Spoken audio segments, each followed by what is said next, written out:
Well, as you gather, this is Tom Warrior, and in front of me is the new Celtic Frost box set Danse Macabre.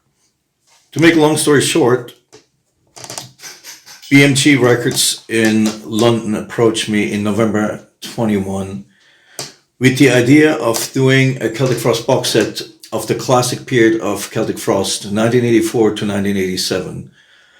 The period that shaped the band and shaped the reputation of the band, not just towards the outset, but also for all of us who were involved at the time. The reason a company like BMG approached us is that when the band still existed in the 1980s, we signed rather unfavorable record deals. And what we didn't know at the time is that we signed away the rights to our early music. And by now the rights rest with BMG, who would legally be able to do whatever they want with these rights. But I'm extremely grateful for them for contacting me and collaborating with me every time they do a reissue campaign or they do something like this box set. I don't take this for granted, and I'm very glad that they're far more professional than the noise records of old, that they actually seek the input of the artist, that they listen to the artist, and that they're very open to the ideas from the band. This is how it should be done, and this is how this box set came together. BMG asked me to be the art director and to work on the concept with them. And this is the result after almost a year of work. And I'm very, very happy, very grateful to have this here. This is my personal sample, and I'm here to explore what's inside. So let's start.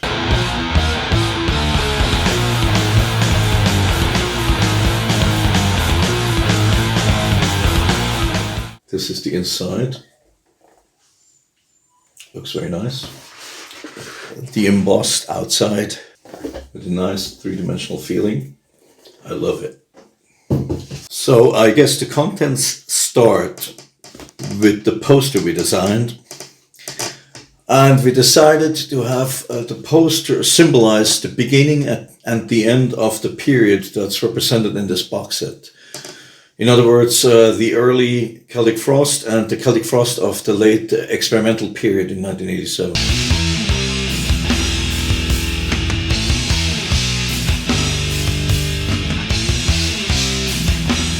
I don't know if you can see this well. I'm trying to move it a little bit so in case it reflects. This is a photo from the first professional photo shoot we took as a completed band when we finally found a drummer, Reed St. Mark from New York. He joined the band in February 1985, and we took this photo shoot in April 1985. Way out in the countryside where we practiced with a local photographer who usually only made photos at village events. And then we came in like this, and he had never seen anything like this, but this is the result, and it has become cult. It's one of my most favorite photo sessions of my life. The reverse of the poster, and again, I hope this can be seen without too many reflections. This is huge. This photo was taken as we were recording Into the Pandemonium in Hanover, Germany in early 1987. It was still snow, and we went to a church that was bombed out in World War II and was left as a memorial. So the next item in this box set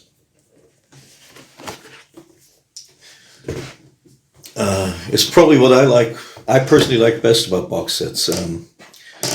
It's a photo book and history book about the period represented here. It's a 40-page book with brand new interviews conducted by my good friend Callum Harvey, who talked to Reed St. Mark and me, the surviving members of the original Celtic Frost. So all of the information in this book is brand new, the interviews are brand new, and it was very interesting for me personally to see what Reed had said about the period. Reed and I remain very good friends, and I'm very, very happy he too participated in this project. We also tried to furnish this book with as many rare photos as possible, some of them even totally unseen. And the format is, of course, double vinyl, which is very, very nice. This is a brand new 7-inch single containing songs from the sessions to the Emperor's Return EP. These are versions or songs not originally featured on the EP, and we thought it would be very nice to do a 7-inch single. Because Martin Eric Ain died almost exactly 5 years ago, we decided to have him on the cover. Also fits the title Visual Aggression perfectly. Next is the Collector's Celtic Frost 12-inch single, which contains, oddly, a cover version of a song made famous by Dean Martin called In the Chapel in the Moonlight, which we chose because it sounds like a Slayer song. Slayer at the time had the Haunting the Chapel EP out, and Martin Eric Ain thought it would be funny to do a song that sounds just like that, but it's something completely different. So this is it. It contains the cover on the vinyl. Very, very nice. Next we have the I Want Dance EP that originally came out in 1987 after the Into Pandemonium album. This EP was released when the band was already in a legal dispute with Noise Records, because Noise Records had tried to stop us from recording the Pandemonium album because it was too experimental for them. And the entire recording session became a very tedious, hostile process. Us trying to defend our artistic ideas, our company trying to make us, to persuade us to do a more conventional album, and it became very nasty. And the result was that they changed the cover of this EP originally. This is actually the cover as we submitted it to Noise Records, restored at long last 40 years later to the design we chose. This is already the band lineup with an additional guitar player as it was after the Pandemonium album. Very, very nice vinyl here too. All the vinyl is matched to the records in question. The Tragic Serenade EP, released in 1986 after the To Megatherion album. This to us was always our favorite Celtic Frost release. We've always felt this was the best sounding Celtic Frost record ever. It was partially recorded and fully mixed by Harris Johns, who was of course one of the best extreme metal producers around. The cover of this EP was shot at Martin Eric Ain's home in the black room that was hidden. There was no door to the black room. It was an occult room with an altar, but you had to go through the wall. You had to take off a wall panel to actually go into the room. And this is a photo taken in there. Next is the Emperor's Return EP. The first record produced by us when Reeds and Mark joined. Recorded in early 1985. In Zurich, Switzerland. It has, of course, become a classic. We had a rather critical stance towards it. We weren't very happy with the production at the time, and Noise Records, to make matters worse, remixed it without our consent and released a remix, which we never liked. This is very dark. I don't know if you can see this. It's also matched to the EP. This is really the period of Celtic Frost that I personally love, the period that shaped me as an artist. One of the most important times of my life, if not the most important. Now we have reached the albums proper. This, of course, is the most experimental Celtic Frost album we ever produced, Into the Pandemonium. In its full glory as a gatefold album. There again, which was tedious work to convince the record company at the time to do this, because it cost them money and they just wanted Celtic Frost to make them money and they didn't want to invest anything. The inner sleeve by Les Edwards, the outer sleeve by Hieronymus Bosch, both artists we admire greatly. As with everything, with lyrics, with liner notes, with full credits. Again, it's very dark, but I think it can be seen matched to the actual record. The second Celtic Frost album, To Megatherion, famous possibly more for the Giga artwork than for the band themselves. Our very first collaboration with H.R. Giga, initiated when we were still in Hellhammer, but we felt Once Giger agreed to collaborate with us, we admired him so much that we felt we needed to be better musicians to match the quality of his artwork. So we waited until the second Celtic Frost album to actually use his artwork. Again, a full inner sleeve.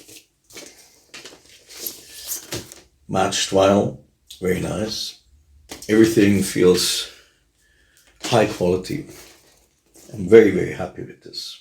And of course, the first 8-track album by Celtic Frost, Morbid Tales, that started it all. This was the proof of concept after Martin and I left Hellhammer and formed Celtic Frost in one night, the night of May 31st, 84 to June 1st, 84, where we developed the entire concept for Celtic Frost within one night. This is clear reddish vinyl. It's beautiful actually in real life. So this was the vinyl content of the box set. But here at the bottom we have some further goodies. There's a cassette with rehearsal songs from the Morbid Tales rehearsals summer 1984. They were already featured on the remaster in 2017. They sound fantastic, which is a miracle because they were recorded with one microphone and a tape deck. And we decided to release them as a cassette as they were back then. Here we have a USB stick with all of the music in electronic form. Here we have the Necromaniac Union pin. Necromaniac Union was our fan club at the time. Existed for a couple of years. Martin Eric Ain designed the symbol for the Necromaniac Union. This is represented as a pin for the very first time. And finally, there's a Danse Macabre box set patch, which I love because this is my favorite Celtic Frost logo with the wings, designed by both Martin and me at the time. I really enjoy this as a fan myself. This is part of my life, but it's also my passion, collecting vinyl and collecting box sets. So this is very special to me.